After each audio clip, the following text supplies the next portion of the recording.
Hina ka pa dyan? Hindi. Ito nga pala yung ipis, Brad. Dami naman yan. Oo, hindi, madami mo dinagdag.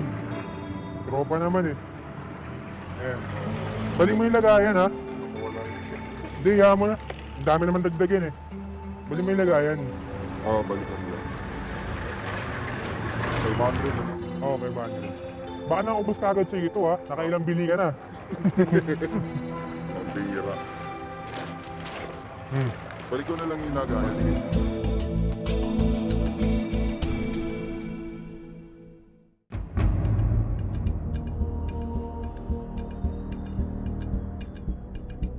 Itong tarantulan to, ibebenta ko rin to. So, hinihintay ko lang yung buyer na gustong bumili nito. Ayan, tarantula siya. Bebenta ko siya ng 200. May kasama siyang ipis para may madagdag akong ipisan para mapampakain sa mga ibang alaga ko. Isa siyang 3 inches na tarantula.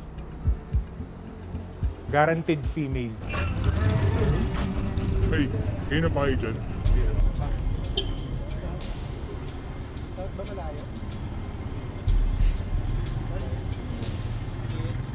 Kasi itong mga pets is illegal. So, hindi talaga siya, at the same, walang papers eh.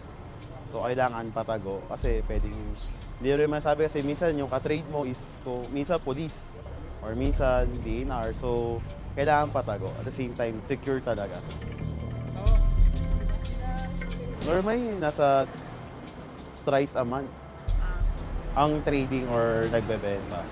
Pero depende kayo sa panahon eh. May panahon na maraming naghahanap ng pets na gusto yung mga exotic. So, doon, mas maraming benta. Pero may panahon na wala rin.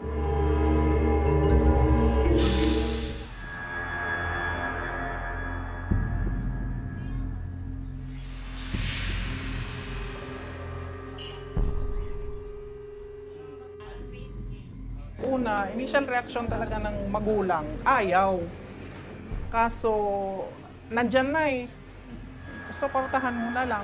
At least, siya nakikita mo nandito sa loob ng bahay. Hindi na siya nasa labas na gumagala.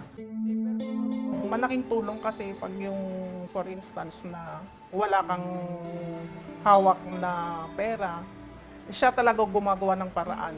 O mama, eto, i-ano ko sa mga kasama ko, bukas nandyan na. Binebenta na lang niya na mas mababa dun sa talagang price nung alaga niya. Nung una talaga, natatakot.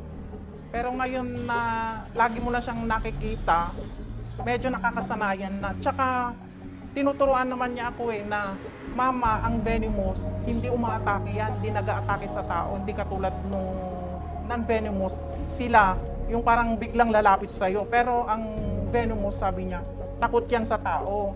Kaya yung pinakita niya, sige, silipin mo mama, tignan mo, pag sisilipin mo siya, usa siyang nagtatago. Nandun, hanggang ngayon, natatakot.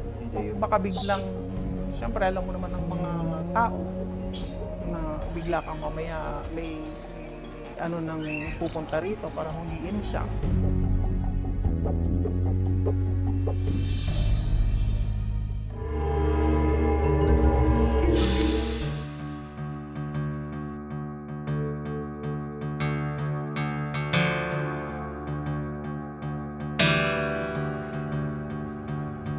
Ang trade ng mga hayop at halaman ay nire-regulate nga ng tinatawag na Convention on International Trade of Endangered Species. No?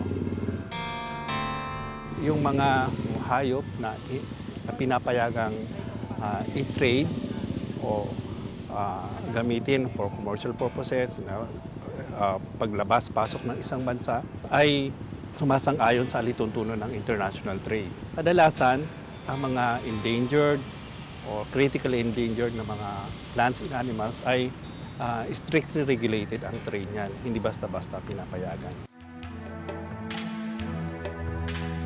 Meron tayong for wildlife monitoring team na nag-surveillance sa mga illegal trade ng wildlife dito sa buong bansa. Kasama na yung cyber trade, yung mga inilalako sa website.